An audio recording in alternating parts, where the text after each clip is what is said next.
Okay, good morning, everybody. Welcome to Worldwide Wisdom. We are learning about the Shema, the quintessential prayer of our faith. This is the most important prayer of our faith. One of our members is 96 years old, 96 and 3/4 years old.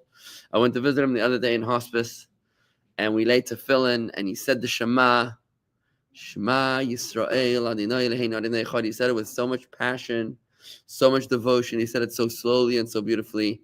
Couple hours, the next morning he passed away. So in the Rebbe, in the what's the book, Positivity Bias, the Rebbe said the most important prayer to him was the Modani. In the book Positivity Bias, the Rebbe said the most important prayer to him is Modeh Ani. Okay, that's fine, that's very nice, but I'm saying the most famous and most well-known and most fundamental prayer is certainly nobody would debate is the Shema Yisrael. Modeh Ani is beautiful. It's the first prayer you say in the morning. It's the one that sets the tone for the whole day. Fair enough. But you can't. It doesn't disqualify the fact that the Shema, discount the greatness of the Shema. Let's dive deeper into this as we analyze the Talmud. We're on page 202 in the Ein Yaakov, which is the Talmud's story edition, the editions of the story. Collection of stories of the Talmud from Tractate Brachos in the first art scroll volume of the Ein Yaakov on page 202. And now we begin as the Gemara analyzes the three paragraphs of the Shema. Remember, the three paragraphs, the first two paragraphs are very, very similar. We explained so far that the first paragraph of the Shema sets the stage, accepting the yoke of heaven. The first paragraph of the Shema is the one that accepts the yoke of heaven that says, God, I am yours. I'm committed. I believe in you. The second paragraph is the one that gets into the details and it tells us what it is that we're committing to. The third paragraph is a little random because it picks one mitzvah and it says this mitzvah is the one that is the one we have to remember every day, twice a day, the mitzvah of tzitzis. And this is how the Talmud begins today. Why did they include the passage of tzitzis in the Shema? I mean, tzitzis is the mitzvah of the four-cornered garment. So if you're wearing a garment with four corners, then you have to attach tassels to the corners of that garment. The tassels have 5 knots and 8 strings on each corner. Why is this mitzvah different to all other mitzvahs? Rabbi Yehuda ben Chaviva said, because it contains the following 5 things in this paragraph. Number 1, the commandment of tzitzis. Number 2, the Exodus from Egypt. Now, the Exodus from Egypt is a big one because, remember, there's a biblical commandment to remember the Exodus from Egypt every single day. You know, in the morning service, right after the Aleinu Shabbat in the morning service, there's something called the 6 remembrances, the 6 things you're supposed to remember every single day. And one of them is to remember every single day your Exodus from Egypt. So now this makes sense. Okay, if this is something you're supposed to be remembering every single day, then it makes sense that they put this into the Shema to remind us that we should verbalize their memory of the Exodus from Egypt. That's fulfilling the mitzvah. The third part, a third of 5 elements to this third paragraph of the Shema, it mentions the yoke of mitzvahs in general. Then number 4, it's not to accept the opinions of the deniers of the Jewish faith, which basically means to stay strong in the face of mockery, in the face of naysayers, in the face of those who try to scoff, the scoffers, right? By the way, it's interesting that at the very beginning of the Code of Jewish Law, we're told to be bold as a leopard. Why bold as a leopard? To not be intimidated by those who try to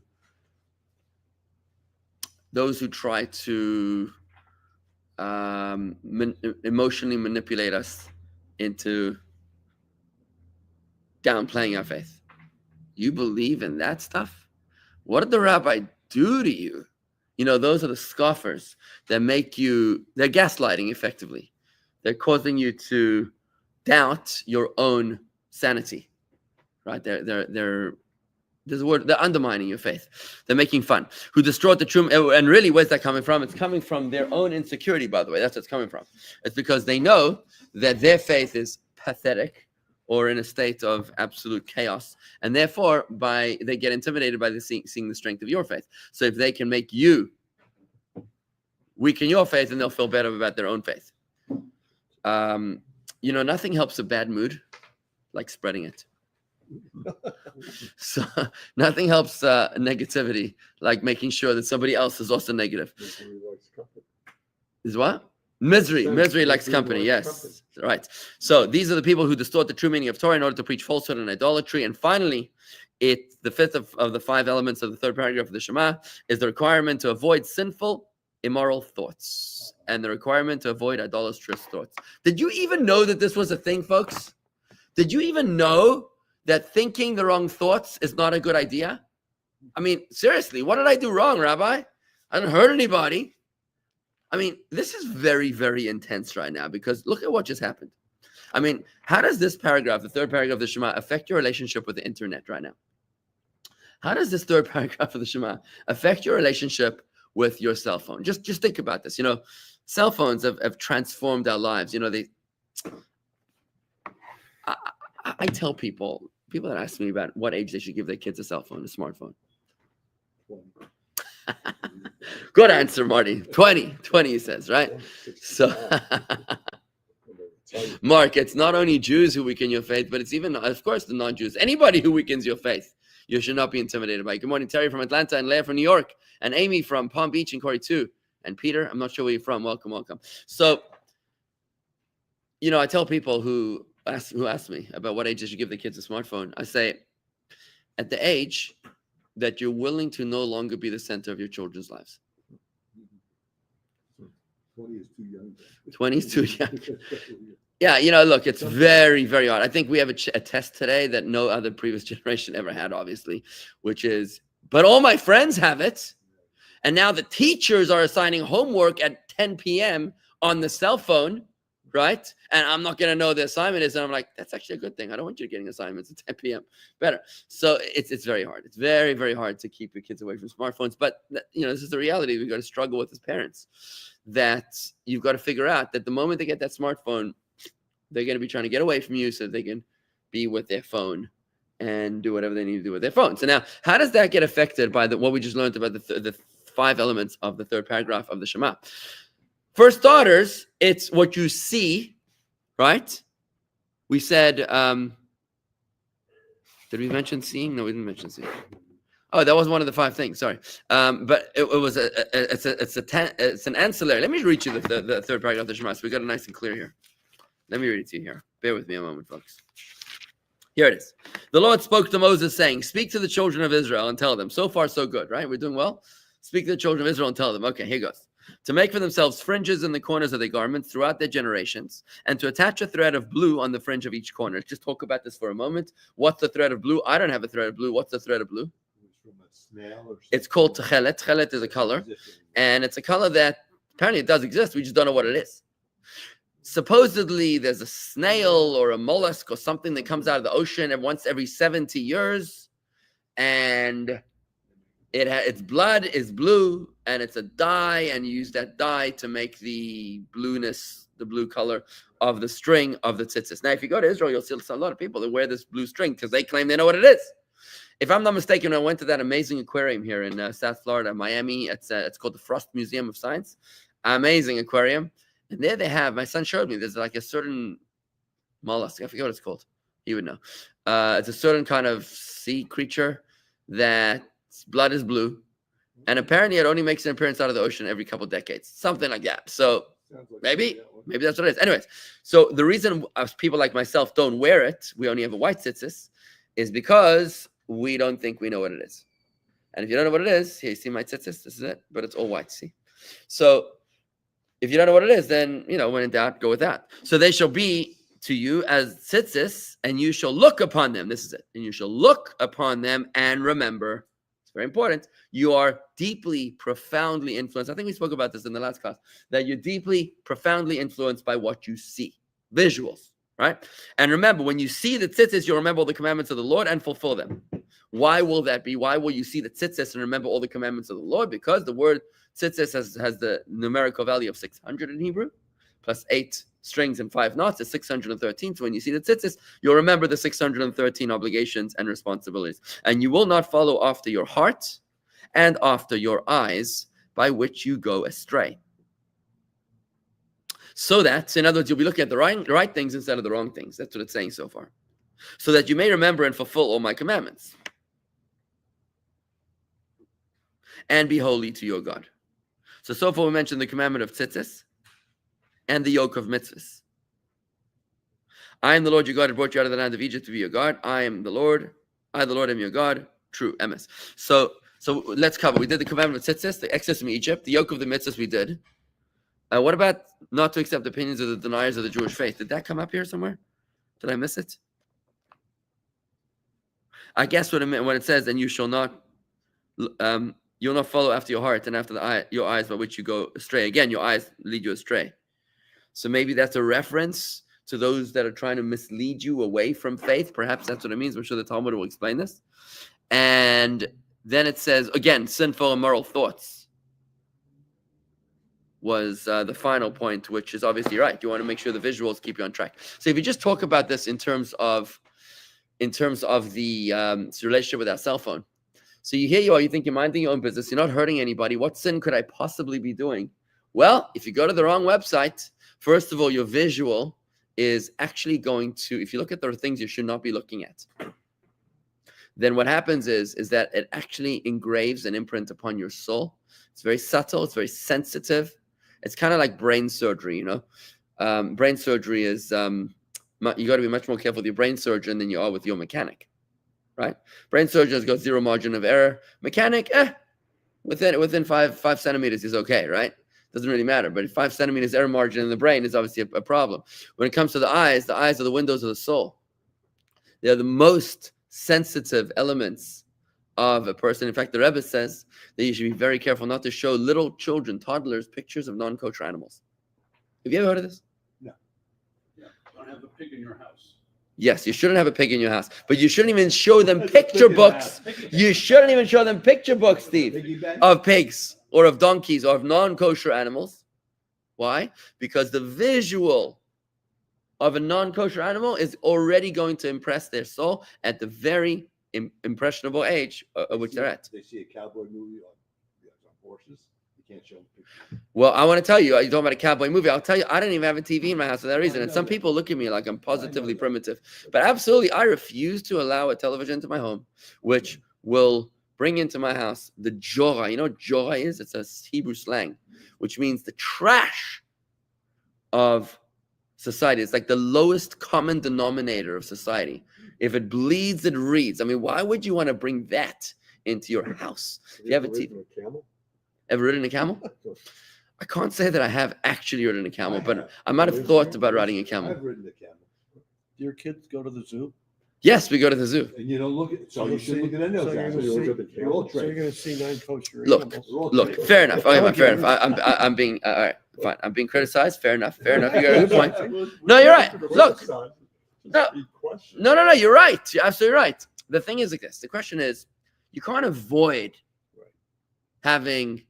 seeing non-kosher things. I mean, Of course. right. But you don't have to put it in their faces before bedtime. You know, take them to the zoo. Okay, you show them the wonders of Hashem's creation. Lovely. Lovely. Ask my kids about what they saw in the zoo the other day. That's what the tiger says. So, the babies. So that's good. But you know, once in a while, okay, you can't shield them from that. But you don't have to make it up in there. You don't have to put a picture of a pig above the baby's bed. You don't have to have those little trinkets above his bed, which is a camel and a pig and a donkey. You could get a cow and a shepseleh sheep, right? And a little chicken, right? This always makes it very interesting when you give presents to the rabbi for babies' births. We have to screen all the presents. Right? Get a gift card instead. All right. Explain the story about Judah and his daughter-in-law. Judah and his daughter-in-law. Ooh. How do I explain the story? That's random. If he was wearing tzitzis, he would not have done that. If he was wearing tzitzis, he would not have done what? What did he do? Send to the daughter-in-law? Why don't you tell us? Where does this come in? I'm like a little lost on it.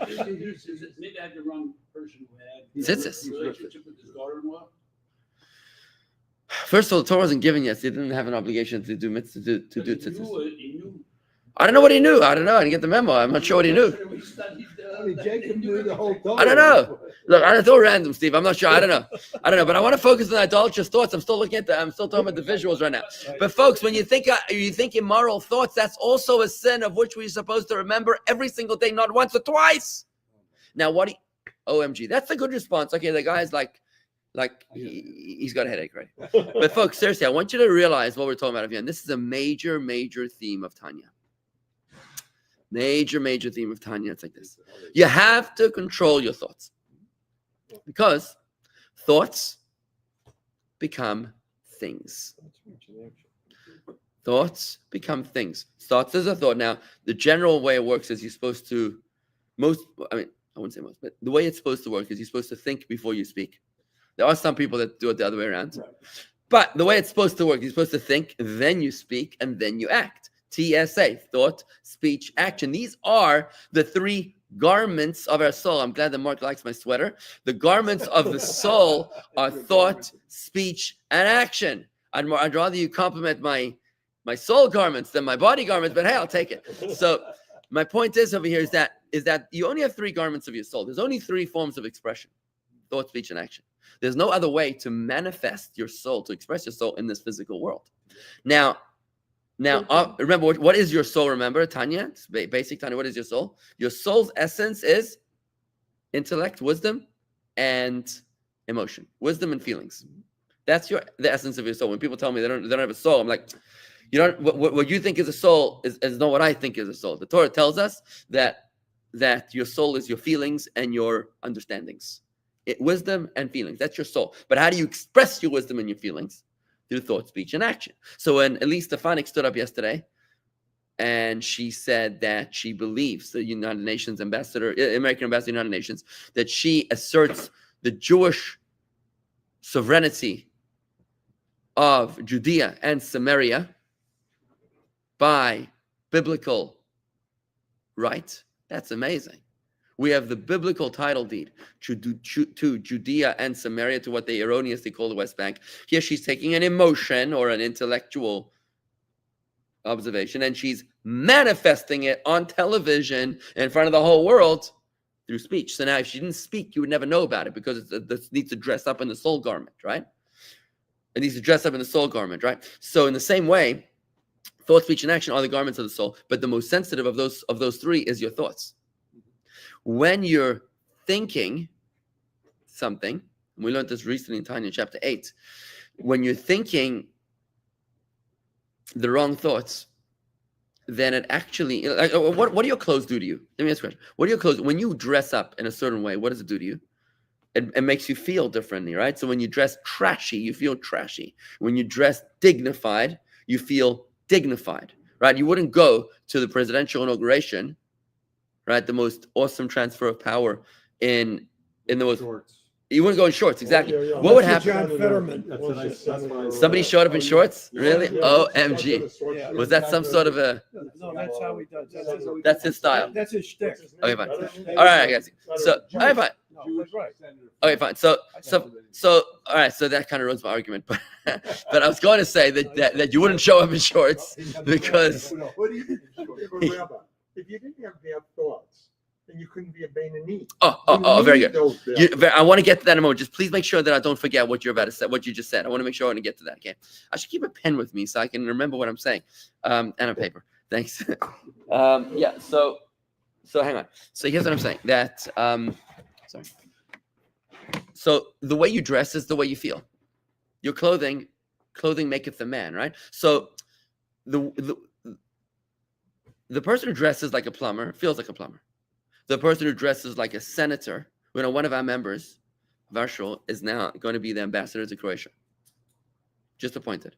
So I texted her yesterday and I said, hey, we should get together. Do we study Torah regularly? She says, I'm on the way from DC. I'll call you tomorrow. Right? Fantastic, right? When you are dressed like the ambassador of the United States, you feel differently, right? Your clothing changes how you feel, right? So there's different kinds of clothing. There's external clothing, like a jacket, a winter coat, which we in Florida wear about 3 weeks a year. No. The winter coat you never wear. The sweater you wear 3 weeks a year. And then there's like an undershirt. An undershirt you wear like every day, right? So thought, speech, and action are those. You're not always acting.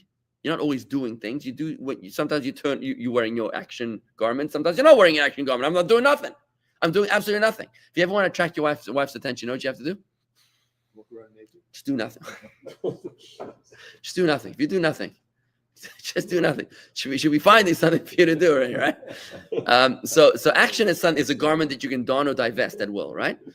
Speech Speech is the same thing. You can don or divest. We typically speak more than we act, right? We talk more than we do. So that's more of a closer garment. But thought is constantly in motion. Thought is constantly in motion. We're constantly wearing that thought because it's closest to us. It's like the undershirt. It's closest to us. It's always on us. You can't ever turn thoughts off. You can turn speech off. You can take it off. You can turn action off and not do action, but you can never turn thoughts off because it's the closest garment to you. And therefore, because it's the closest garment to you, therefore it has the most deepest impression upon you. Your actions impress how you feel. Your speech impresses not only how you feel, but even how you think, right? When you talk, if you're angry about something, right? And then what happens when you start talking about it? Flares up. But if you don't talk about it, it quells. When you talk about it, you're pouring fuel on the fire. But thoughts are the most closest garment to the soul. It's never divested. You're always wearing your thoughts. And therefore, what you're thinking about is closest to the soul and has the deepest impression upon the soul, which is why Tanya chapter 8 says that you got to be very careful about what kind of thoughts you're thinking, because that's going to damage your soul if it's a improper thought. Now, what are you supposed to do if you have a thought that you shouldn't be thinking about? So you can't control which thoughts arise within you. But the moment that you become aware, you now have a choice to indulge or divest. Well, sorry, you can't divest of that thought. The only thing you can do is you wash it. Quash. I want to challenge you right now. I'm going to quash a thought. You ready? I want you, Jan, to not think about a polar bear. Go. Can't. You can't do it. It's impossible to quash a thought. But the only thing you can do is replace it with another. See, thoughts are one at a time. You can only think one thought at a time. You can't think two thoughts at the same time. It's a bottleneck. There's only one. So if you want to not think about something, don't say, I'm not thinking about a polar bear right now. Say, I'm going to do another exercise. Ready? I want you to think about a red fox. Were you thinking about a polar bear? No. No, because you're thinking about a red fox, right? You can't think about both. You could picture them at the same time, but you can't think about two different thoughts at the same time, right? So that's why if you want to change your thought, all that you have to do, it's not complicated. This is taught us in Tanya. Just switch it with another thought. So have emergency thoughts. You need to have emergency thoughts ready, because when you have some deeply seductive thought coming up in your phone, it's not easy to push it away. You need to have some power Torah meditation ready to go, ready out the gate, something that you can whip out, that you can think about. Okay? Please God, null and void all my foreign thoughts. That's your thought. That's your thought. Please God, it's a prayer. It's a prayer. Right? So that's when you sit with Please God, null and void my thoughts. I want to tell you, Steve, I'm glad it works for you, but I don't know if that's going to work for everybody, because what you're doing is, that's very interesting. I actually like that. It's a prayer to God to annul your thoughts. Now that aligns very nicely with Tanya, because Tanya says like this. What you just tapped in something very beautiful. Tanya says like this, quoting King Solomon, that the nature between wisdom and folly is the same relationship as light and dark. Just like light and dark never battle. Where there's light, there is no dark. So too, wisdom and folly never battle. Where there is awareness, there is no unconsciousness. So if you're doing something which is unconscious, right?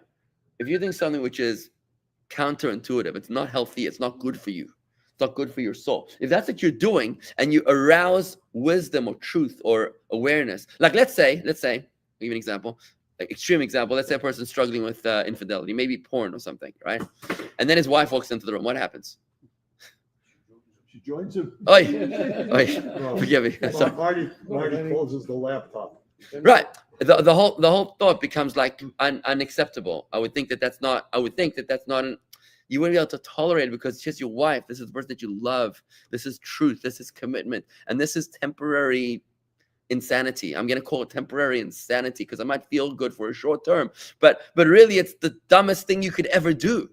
Right? It's the dumbest thing you could ever do. So when you're faced with truth versus temporary insanity, it's like the relation between light and dark. The light will banish the darkness. The truth, the love of your spouse will banish the temporary insanity. So to your point, Steve, I want to say that maybe you're absolutely onto something when you say that I'm going to fill myself with light, like Almighty Om says. I'm going to fill myself up with light, and that's what's going to banish. That's what's going to banish away any thoughts of insanity, which is maybe what you're engaging with right now, right? So I would say maybe a little more practical is have a thought that you're ready to think about. Like maybe think about something that really lights you up. The next investment deal, how you're going to spend quality time with one of your kids, what you're going to talk to your wife about next that's going to bring you closer together. Do you ever do that, by the way? Have you ever thought about preparing conversations to talk to your spouse about that's going to like really light you up and bring you closer together, as opposed to just like logistics? Like, okay, I'll see you at 5 o'clock. Don't be late, that kind of stuff. But imagine thinking about like questions that that will bring you closer together. That would be awesome, right? I don't know what was so funny about what I just said. He's looking at me. I don't know. He's laughing. It was like, what? But I want to tell you something, guys. And yes, this is all aligned with the Tanya that we're learning. By the way, guys, if you haven't learned Tanya with me yet, I want to encourage you to study the 5-minute Tanya with me. The book is bent. I want to encourage you to study the 5-minute Tanya with me. It's on my YouTube channel. It's jewishgardens.com/inspire. It's also on Spotify. Just search like Vigler personal Tanya or something, and you'll find that it's like getting started. We need to get more hits on Spotify for them to take us more seriously. Anyways, so where I'm going with this, guys, is that you really have to control your thoughts. It's a very big deal about controlling your thoughts. And it's so important that we say it twice a day in the Shema in the 3rd paragraph. That's what's so important. Ooh, neurodivergence. I love neurodivergence. What about neurodivergence? They process thoughts and information differently than others, can even have multiple thoughts. Is that a fact? Really? I did not know that neurodivergent people can think multiple thoughts at the same time. That sounds like a little scary. Is that like multiple personality disorder? Is that like borderline? I'm not sure what that is, but hey, sounds interesting. Judy, I don't know the answer to that question. But what I try to do when I study Tanya is I try to apply emerging social trends and psychological trends within the Tanya to see how the Tanya addresses them. Anyways, what I want to just close with this thought of here is by saying to you this. You do not need to tolerate any thought that arises within you.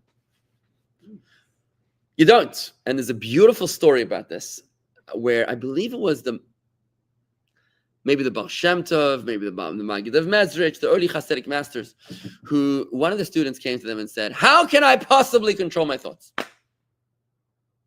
They just come in me. So this Hasidic master, I don't remember which one it was, he said, I need you to go to a certain town. I think he sent him to the Maggid of Mezrich. I think he sent him to Rabbi Dovid Vigler. Maybe it was the Baal Shem Tov, and he sent him to his disciple and future successor, the Maggid of Mezrich, Rabbi Dovid Vigler, who lived in a town called Mezrich. I believe it was him. And he says, he knows the answer to the question. Okay, so the guy treks his way. In the olden days, it took like 3 weeks to get anywhere, right? Today it's like, yeah, I'll see you in the morning, right? But then it was like a 3-week process, right? Lots of time to think. So the guy eventually comes to town, and he's like, where is the great Rabbi Dovid Vigler, the teacher of this town? And they said, like, do you mean Rabbi Dovid Vigler, the impoverished school teacher at the edge of town? Is that what you're talking about? Yeah, he's over there. Anyways, the guy goes over to him. No, sorry. I'm mixing up stories. Forgive me. I'm mixing up stories. The story was he arrives at his house. It's late at night during a blizzard. This is the story. Late at night, it's a blizzard, and he can't wait to finally find refuge in the house. The guy sees the light is on, thank God, and he sees a few feet away from him through the window, this guy is studying Torah by the light of a candle. Like, he's going to open up for me. He sees a fellow chassid. I'm going to open. I'll be safe. I'll be warm. He knocks on the window, and he says, hey, I'm here. I'd like to take a message from the Baal Shem Tov. Totally ignores him.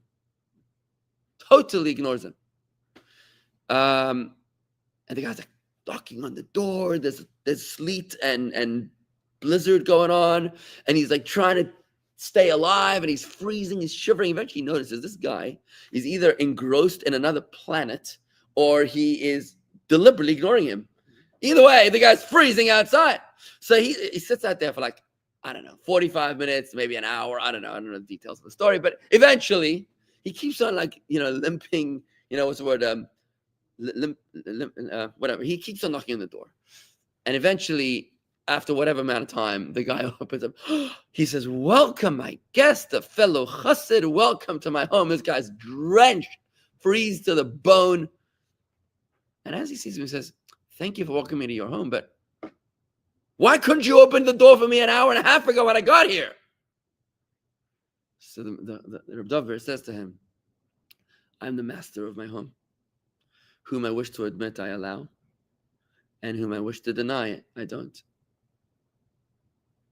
And as he heard these words, he says, the guest says, "I think I just found the answer to my question. Right, I'm in charge of my own mind. My mind is my own castle. I am the master of my castle, and I don't need to allow any toxic, leprous thought into my home." You know, sometimes, I believe that they say that CEOs, help me out here, guys. CEOs get distracted by their assistants on average every 15 minutes. Have you ever heard of such a thing? You're a CEO. Yeah, but I never. Well, you have remote location workers. Everybody works remotely for you, no? Yeah. Yeah, okay, that doesn't help. How Doesn't many count. times an associate's come into your office Yeah. in the course of the day? You? I've heard a lot. Is it true? Still Would you agree with me that Yuck. would you agree with me that oh, whatever. I mean, I see it often that CEOs are distracted approximately 15 minutes, and you got to protect yourself. You got to you got to I have a sign outside my door now. My office got me. It says on air. It's like a little button. It says on air, and I use it when I'm actually recording, or when I need to think and I need to focus, right? So I put the on air sign and don't come in. So Is this at home? oh, here in the office. I should get one at home. You know what? That's At home. okay. That's what you really need. That's good. What was I saying? I just forgot what I was about to say. I was about to say something. So I was going to say this. That a business coach of mine once told me that you have to adopt a bulletproof mindset.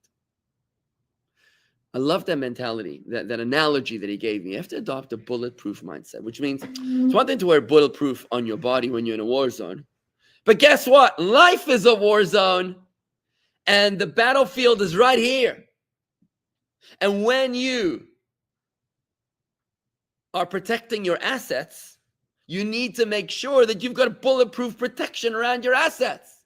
In other words, you are not a victim. You are the master of your castle. You do not need to allow any vagabond to wander into your home and make himself comfortable. How would you feel if some stranger just walked into your home, walked over to the fridge and helped himself to a cup of coffee?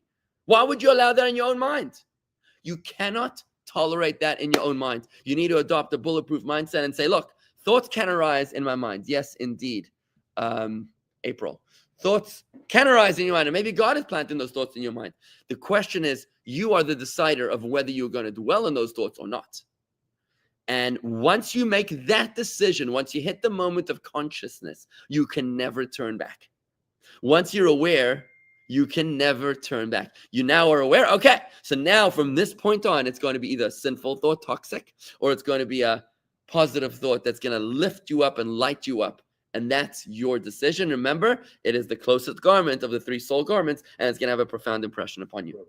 So we learned a couple of weeks ago from Manus Friedman that the reason that Eve convinced Adam to eat from the tree of knowledge is because they needed sin so that they would have a task to make the world a holy place for Hashem.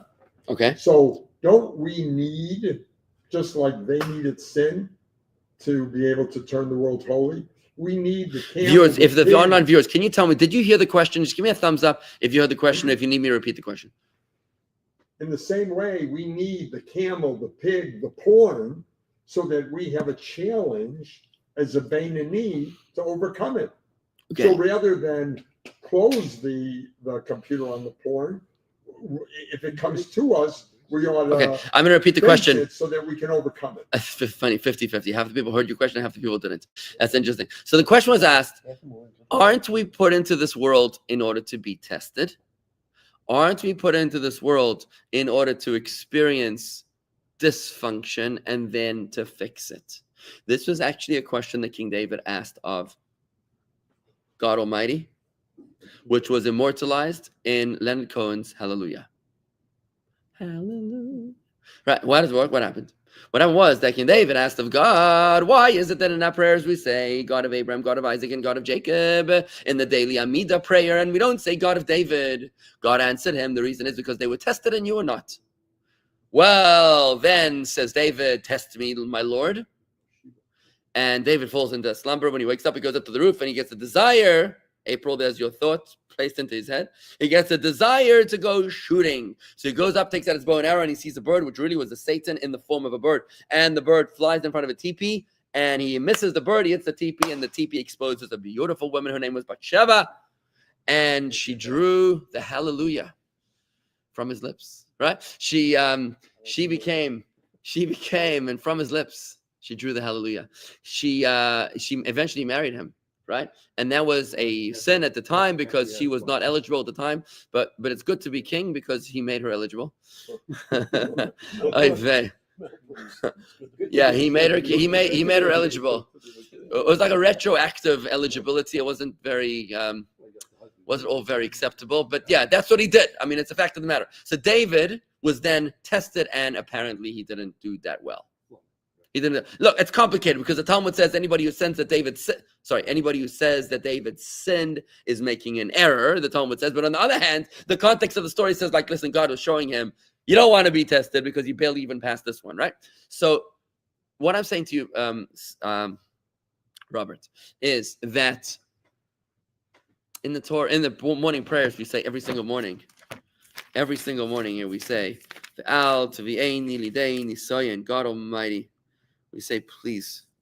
We say, may be, O will, Lord, God of our fathers, to accustom us to study your Torah and to make us cleave to your commandments. Do not bring us into sin, nor into transgression or iniquity, nor into temptation or scorn. And may the evil inclination not have mastery over us. In other words, we're saying, God, do me a favor. Please don't test me. That's what we're saying. We're saying, God, don't test me. I'm not sure I'm going to pass. In other words, what that means is like this. We're already in this world. You already are being tested by virtue of merely being alive. If you're born on this side of the grass, if you wake up on this side of the grass, then your day will be filled with temptation and tests and trials and tribulations. That thought that arises in your head is already a test. That is the test. You don't have to be in an infidelis relationship. I don't even know how to say the word. In an infidel relationship. I don't know, infidelity. Inappropriate. You don't have to be in an improper relationship in order to say, now I'm going to fix it. It might be a little too late by that point. You might have destroyed your family already. Don't go there. Don't even go there. What you want to do is that you want to hold strong. Right? You don't want to be tempted. And you're already tempted 1,000 times a day already. The moment that you become aware of that thought, that is your moment of temptation. You don't say, well, by the way, just one thing I want to say to you. Tanya is the book of the struggling Jew, right? The book of the Beinoni. There was another book that the Alter Rebbe wrote. It was called the book of Tzaddikim, the book of the successful Jews. Think about it. The Beinoni has freedom of choice, right? Does the tzaddik have freedom of choice? Think about that for a moment. If the difference between a tzaddik, a successful Jew, and a Beinoni, a struggling Jew, is the internal battle, the battle of titans, that you have two souls within you. You have an animal soul and you have a godly soul. And in the case of the successful Jew, the godly soul is dominated, entirely tamed. The animal soul, and therefore there's no inner struggle. Whereas in the Beinoni, the battle rages within. And he only is able to control himself when it comes to thought, speech, and action, TSA. On a practical expression level, if that's the difference between the Beinoni and the Tzaddik, then the Beinoni is the one that has freedom of choice between good and bad. But does the Tzaddik not have any more freedom of choice? Good question, right? I believe, I don't know the answer, but I believe that of course he has the choice between good and bad. It's like we're going to have freedom of choice when Mashiach comes and we won't have an evil inclination anymore. Today we battle between good and evil. Then, with the case of the tzaddik or the coming of Mashiach, we battle between good and better. Between good and better. Now, that's an interesting discussion, but that book was burned. The manuscript was lost. Why?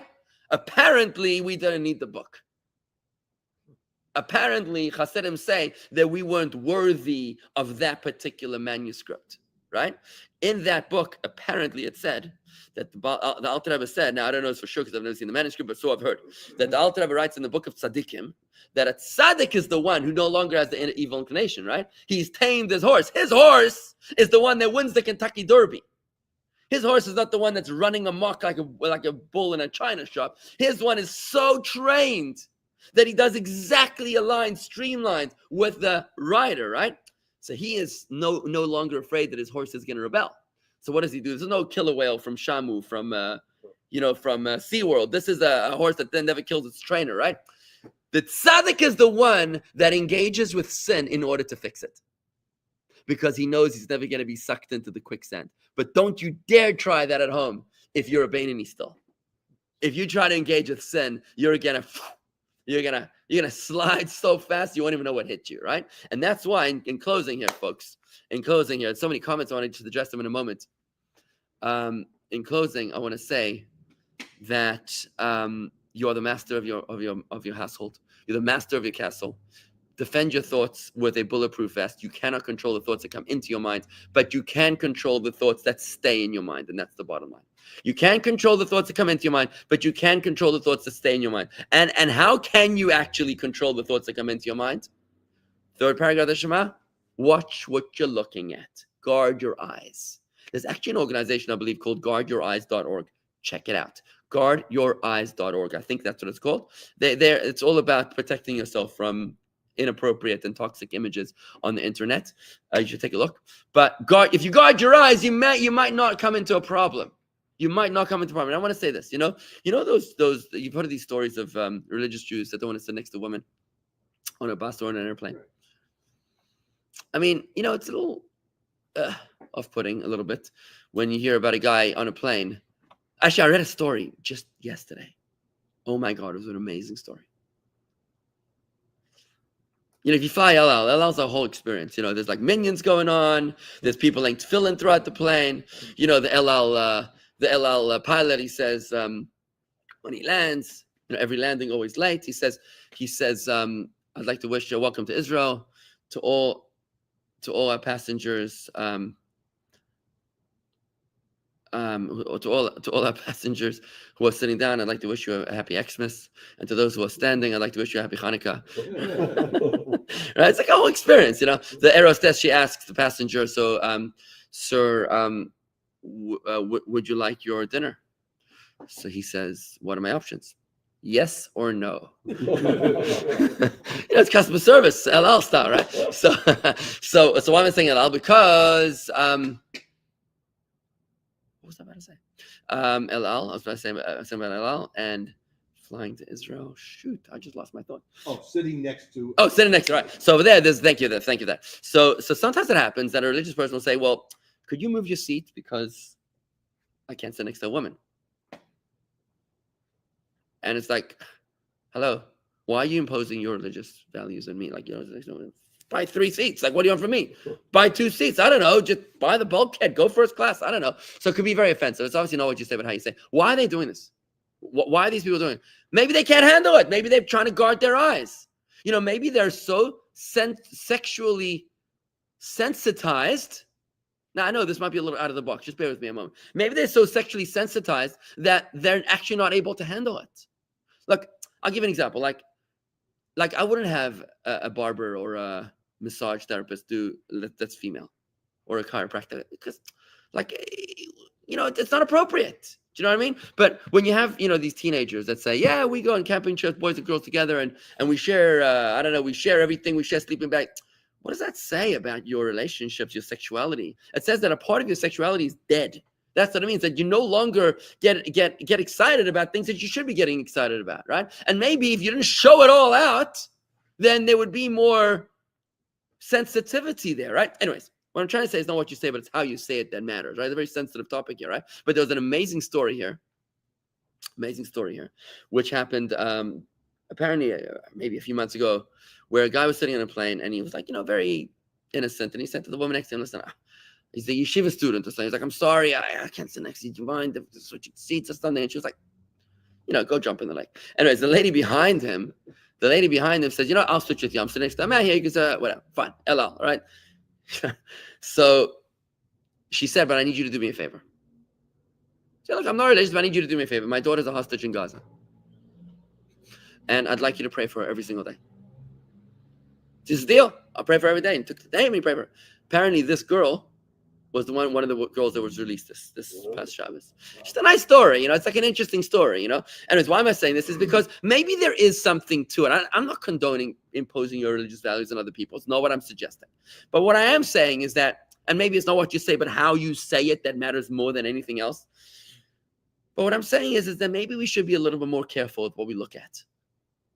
And maybe just because something is considered PG-13, you have to ask yourself, who are the people that are behind that decision? You know, what are the values of the people that determined PG-13? And I look at it, I'm like, seriously? This looks like PG-48 to me. You know, like, how did this become PG-13? Right? And this is what they call the Disney Channel? Like, seriously? This is ridiculous. We have to protect ourselves. We have to protect ourselves from what we see. Lots of comments coming in here, folks. Okay. Let's see if there's any comments that I want to jump into. Diverting the eyes is a great exercise because it shows inner strength. Okay, Gib. I came upon the exercise when I had a series of enlightenments. Diverting the eyes. Yeah, you know, you should control your eyes. Very, very important. And therefore, this third paragraph of the Shema. Good. Now we have a friend who's visiting. Once modern psychology has taken this idea called AIR. I've never heard of this. Acknowledge, interrupt, and redirect for thoughts. Did you ever hear of this? AIR, air. Acknowledge, interrupt, and redirect. So acknowledge the thought, interrupt it, and then redirect. Air. That's pretty cool. What were you about to say, Stephen? We have a friend who's visiting whose son is studying in Israel, and Okay. she's frustrated because she can't FaceTime him. He's not allowed to have a smartphone. Welcome to my son's yeshiva. Same thing. Okay, Is that a bad exactly. thing or a good thing? Well, that's what I'm asking. Would it not be better to have it and be able to, you know, exercise control than to Say goodbye to your teenager if you Yeah. give him a smartphone. I'm Well, serious. This is somebody who's 24 years old. What do you want? Yeah. 24. Hey, 24 years old. I'm not. Yeah, fine. But I'm just saying, how could you possibly, I don't know, how could you possibly give a teenager a phone like without a filter? It's really not. It's not okay. A phone without a filter, a smartphone that can do anything on that phone, and that's just ridiculous. And by the way, Hanan, yes, we do have a video class every day of the week except for Friday. So Monday, Tuesday, Wednesday, Thursday, we have a video class. But you can always watch the Daily Tanya. It's on youtube.com/Jewish Gardens. Anyways, folks, have a great day. Pleasure chatting with you. This Talmud is awesome, hey? You're not-